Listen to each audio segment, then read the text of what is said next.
بسم الله الرحمن الرحيم والصلاة والسلام على أشرف المرسلين. Salam alaikum, bonjour tout le monde.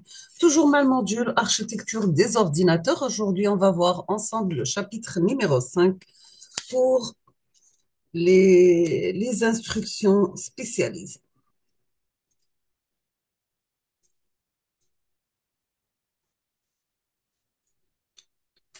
Pardon. On va voir dans ce chapitre les exceptions et les interruptions. Pour les exceptions et interruptions, nous avons que les événements qui interrompent l'exécution dans un programme. C'est bien sûr les exceptions, les interruptions et les appels système, instructions syscall et break et le signal reset. Pour l'exception, donc les exceptions sont des événements anormaux, le plus souvent liés à une erreur de programmation qui empêche l'exécution correcte de l'instruction en cours. Pour l'exception, lorsqu'une exception est détectée, le processeur sauvegarde l'adresse de l'instruction fautive dans le registre EPC, sauvegarde l'ancienne valeur du registre d'état SR, passe en mode superviseur et masque les interruptions dans SR, écrit le type de l'exception dans le registre CR et branche à l'adresse 0x85x080. Les interruptions, donc les requêtes d'interruption matérielle sont des événements asynchrones provenant généralement de périphériques externes. Elles peuvent être masquées et le processeur possède 6 lignes d'interruption externes qui peuvent être masquées globalement ou individuellement. L'activation d'une de ces lignes, c'est une requête d'interruption. Lorsqu'une requête d'interruption non masquée est détectée, le processeur, qu'est-ce qu'il va faire? Il va sauvegarder l'adresse de retour PC plus 4 dans le registre EPC, sauvegarde l'ancienne valeur du registre d'état SR, passe en mode superviseur et masque les interruptions dans SR, écrit qu'il s'agit d'une interruption dans le registre CR et branche à l'adresse suivante. L'appel système, donc pour l'instruction syscall et break, l'instruction syscall permet à une tâche utilisateur ou bien système de demander un service au système d'exploitation, comme par exemple effectuer une entrée-sortie. L'instruction break est utilisée plus spécifiquement pour poser un point d'arrêt. Les appels système, donc instructions syscall et break, ces deux instructions sont exécutables en mode utilisateur. Elles effectuent les opérations suivantes. Sauvegarde de l'adresse de retour PC plus 4 dans le registre EPC, sauvegarde dans l'ancienne valeur du registre d'état SR, passe en mode superviseur et masquage des interruptions dans SR, écriture de la cause de déroutement dans le registre CR et branchement à l'adresse suivante. Pour le signal reset, donc le processeur possède également une ligne reset dont l'activation pendant au moins un cycle entraîne le branchement inconditionnel au logiciel d'initialisation. Dans ce cas, le processeur passe en mode superviseur et masque les interruptions dans SR. Il branche à l'adresse 0xBFC et le reste des zéros. Les échanges de données. La fonction d'un système a manquant de l'information. Il est donc évident qu'il doit acquérir l'information fournie par son environnement et restituer les résultats de ces traitements. Chaque système est donc équipé d'une ou plusieurs interfaces entrée-sortie permettant d'assurer la communication entre le microprocesseur et le monde extérieur. Les techniques d'entrée-sortie sont très importantes pour les performances du système. Rien ne sert d'avoir un microprocesseur calculant très rapidement s'il doit souvent perdre son temps pour lire des données ou écrire ses résultats. Durant une opération d'entrée-sortie, l'information est échangée entre la mémoire principale et un périphérique relié au système. Cet échange nécessite une interface ou contrôleur pour gérer la connexion. Nous avons plusieurs techniques qui sont employées pour effectuer ces échanges. Pour l'interface d'entrée-sortie, donc chaque périphérique sera relié au système par l'intermédiaire d'une interface ou bien un contrôleur dont le rôle, bien sûr, est de connecter le périphérique au bus de données, gérer les échanges entre le microprocesseur et le périphérique. Pour cela, l'interface est constituée par un registre de commandes dans lequel le processeur décrit le travail à effectuer. Vous avez le sens de transfert et le mode de transfert. Un ou plusieurs registres de données qui contiennent les mots à échanger entre le périphérique et la mémoire. Et aussi un registre d'état qui indique si l'unité d'échange est prête, si l'échange est bien écoulé, etc. Les techniques d'échange de données, donc avant d'envoyer ou de recevoir des informations, le microprocesseur doit connaître l'état du périphérique. En effet, le microprocesseur doit savoir si un périphérique est prêt à recevoir ou bien à transmettre une information pour que la transmission se fasse correctement. Il existe deux modes d'échange d'informations. Le premier mode, c'est le mode programmé par scrutation ou interruption. Deuxièmement, le mode en accès direct à la mémoire, le DMA.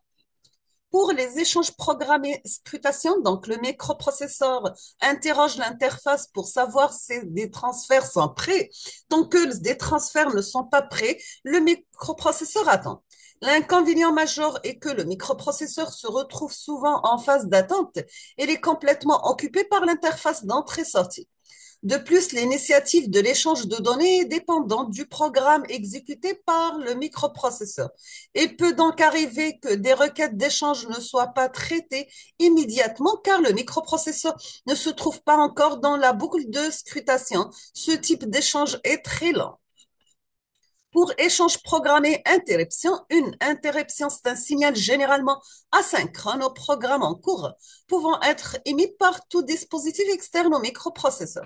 Le microprocesseur possède une ou plusieurs entrées réservées à cet effet sous réserve de certaines conditions. Elle peut interrompre le travail courant du microprocesseur pour forcer l'exécution d'un programme traitant la cause de l'interruption.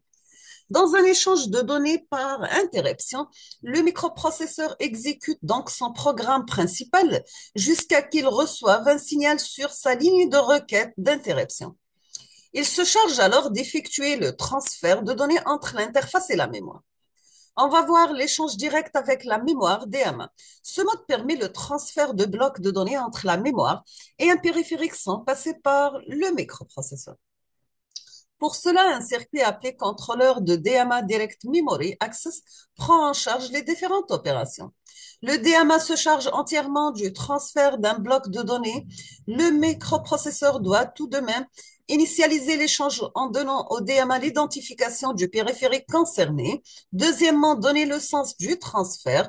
Troisièmement, fournir l'adresse du premier et du dernier mot concerné par le transfert.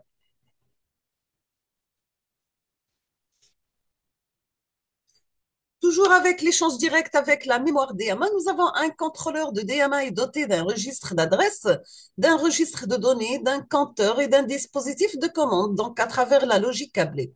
Pour chaque mot échangé, donc vous avez que le DMA demande au microprocesseur le contrôle du bus, effectuer la lecture ou l'écriture mémoire à l'adresse contenue dans son registre et libère le bus. Il va incrémenter ensuite cette adresse et décrémente son compteur. Lorsque le compteur atteint 0, le dispositif informe le processeur à la fin du transfert par une ligne d'interruption. Toujours avec l'échange direct avec la mémoire DMA, le principal avantage est que pendant toute la durée de transfert, le processeur est libre d'effectuer un traitement quelconque. La seule contrainte, c'est une limitation de ses propres accès mémoire pendant toute la durée de l'opération, puisqu'il doit parfois retarder certains de ses accès pour permettre au dispositif d'accès direct à la mémoire d'effectuer les siens. Il y a apparition de vol de cycle. On termine avec les types de liaison. Le système à microprocesseur utilise deux types de liaisons différentes pour se connecter à des périphériques. Vous avez soit une liaison parallèle ou bien une liaison série. On caractérise un type de liaison par sa vitesse de transmission au débit par bit par seconde. On va parler de la liaison parallèle. Dans ce type de liaison, tous les bits d'un mot sont transmis simultanément. Ce type de transmission permet des transferts rapides, mais reste limité à des faibles distances de transmission à cause du nombre important de lignes nécessaires. Vous avez le coût et l'encombrement et des problèmes d'interférence électromagnétique entre chaque ligne pour la fiabilité, bien sûr, et la transmission est cadencée par une horloge. On termine avec la liaison série. Donc, dans ce type de liaison, les bits constitutifs d'un mot sont transmis les uns après les autres sur un seul fil.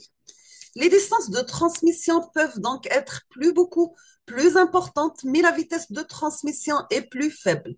Sur des distances supérieures à quelques dizaines de mètres, on utilisera des modems aux extrémités de la liaison. Et toujours que la transmission de données en série peut se concevoir de deux façons différentes. Soit en mode synchrone, dans ce cas l'émetteur et le récepteur possèdent une horloge synchronisée qui cadence la transmission et le flot de données peut être interrompu. Ou bien, en deuxième mode, c'est bien sûr le mode asynchrone.